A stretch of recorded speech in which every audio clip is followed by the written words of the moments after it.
Hello again. Welcome to episode 10 of Cooking with Chef Aaron. This time, we will be setting foot in Ukraine as we explore Eastern Europe for the very first time. Now, this country was kindly requested to me by Aurelia Pshyk. As always, thank you once again for your request. I'd like to give a big shout out. And once again, I hope to receive more requests from my other viewers and subscribers sometime soon. Now, Ukraine is a country that I like a lot. As a matter of fact, it is just outside of my top 20 in regards to my top 50 best countries in the world. I made like a sort of a list that describes my top 50 favorite countries, and Ukraine is just outside my top 20, being in 21st place. So I figured I would start the review off by reviewing the capital city, which is Kiev, and I'm going to be talking about that for a while before I move on. Okay, so if we look at the picture of Ukraine in the middle, you'll find that there is a cathedral that is very rich in colors, yellow and green. Now, personally, I think this is a very beautiful cathedral because it's very elegant looking. Now, granted, I don't think it's as good as the picture on the left, which is consisting of St. Basil's Cathedral in Moscow, Russia, because if we look at the picture on the left, you'll find that not only is it very colorful and elegant, but it also looks like something that you would decorate on a gingerbread house. It has sort of that gingerbread house feel to it if you look at St. Basil's Cathedral at night. And also, while I stand by that I don't like Ukraine as much as Russia, I still like it more than Belarus. Don't get me wrong, Russia, Ukraine, and Belarus are all very beautiful countries in my opinion, but even though Belarus has a futuristic looking library on the right hand side, there's not really much else There's not really any other futuristic architecture seen in Belarus besides the library, but I like it a lot, and there's also a lot of colorful buildings in Belarus as well. I'll bring up some more examples later in this presentation, but I find that Ukraine has a little bit of a more elegant and colorful atmosphere than Belarus, and keep in mind I'm not necessarily basing my opinions off of class, because there are some richer countries I like better than poorer countries, and there are also some more poor countries I like better than some rich countries. So I'm not biased. I don't base my opinions off of how rich countries are. So let's move on. Alright, so as you can see, I have three more photos pulled up on my monitor.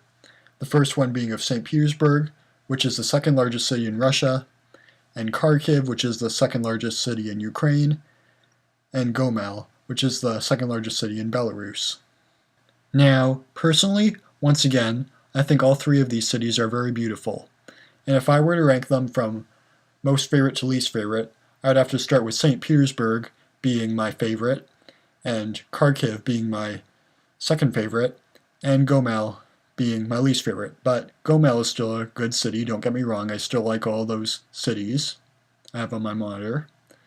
And the reason why Gomel scores last place is because while it does look very similar, while the green part of the city does look very similar to the building in St. Petersburg, you don't really see much of a elegant feel to it. There's not really any gold on it, and Kharkiv looks nice as well. It's a nice cathedral and it looks very elegant, more elegant than the city in Belarus, but I find that St. Petersburg wins because it's the most colorful and it's the most elegant, and Kharkiv is kind of like the second most elegant and interesting, and Gomel is just sort of colorful. It's not really elegant, it's just more just colorful, which I think it looks really nice.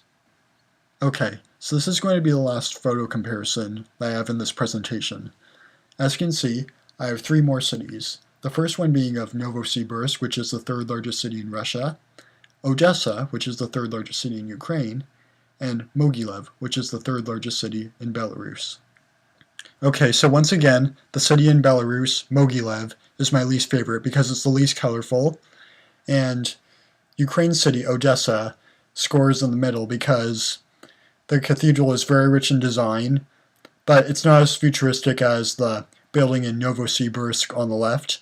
And as you can see, the building there in Novosibirsk, Russia, is very futuristic. And this city is actually very close to Kazakhstan, and when we look at the building, we can kind of see that it's transitioning sort of into like Kazakhstan like architecture, because Novosibirsk is actually closer to Kazakhstan as compared to St. Petersburg and Moscow. So, yep, that sums up my comparisons of all three countries. Okay, so now that I'm done talking about Ukrainian architecture, I thought I'd talk about the vegetation now, as well as some tourist attraction. Make that just one tourist attraction.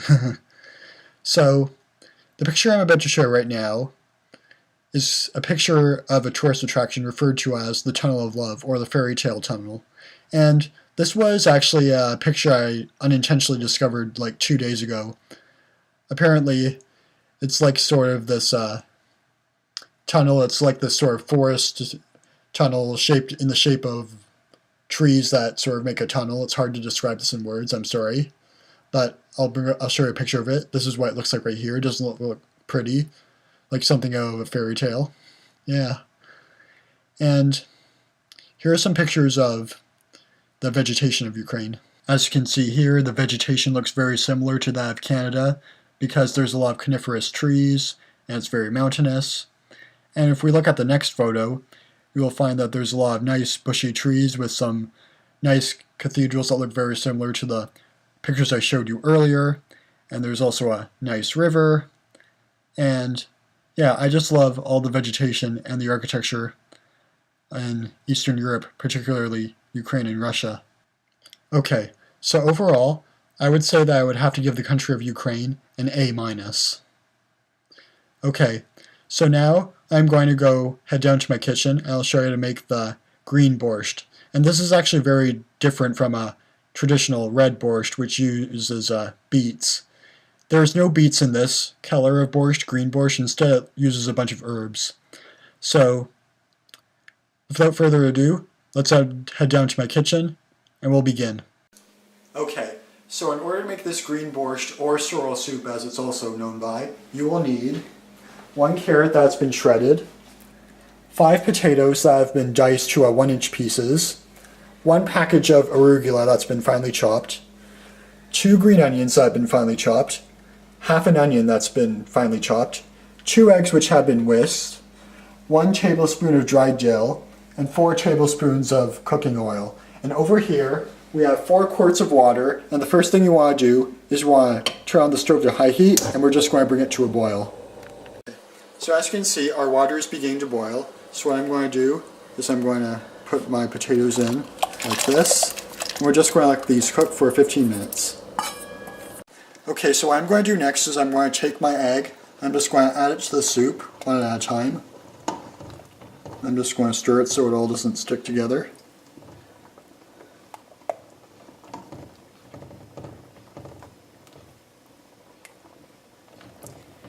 So now, as you can see, it's beginning to look a little creamy now, which is what we want. And now what I'm going to do is I'm going to take my salt and pepper shakers right here. I'm just going to season it with a little salt all around. And here's a little pepper.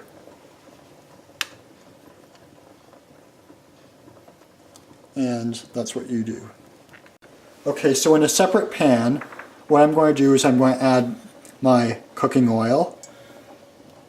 And to this I'm just going to add some onions and some carrots. I'm just going to saute them together. And we just want this to saute from 7 to 10 minutes, and afterwards we'll add it to the soup.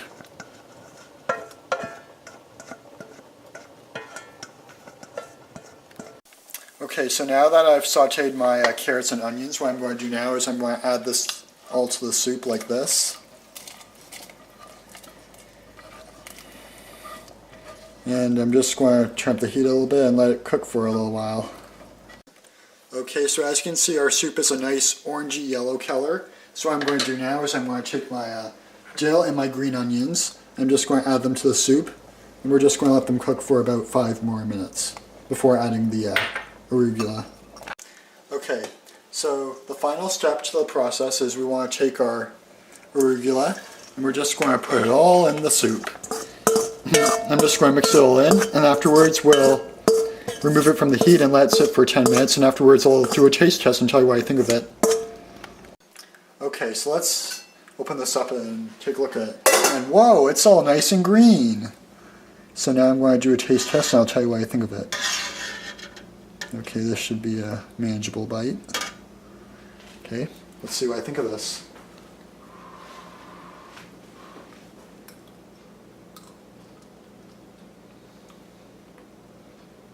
This is actually pretty good. I can taste the veggies very well. And now I'm going to show you what the finished product will look like on your plate. Alright, so here is a bowl of green borscht served at my place, along with 2 buns. And as you can see, I've garnished it with a dollop of sour cream. Thank you for watching.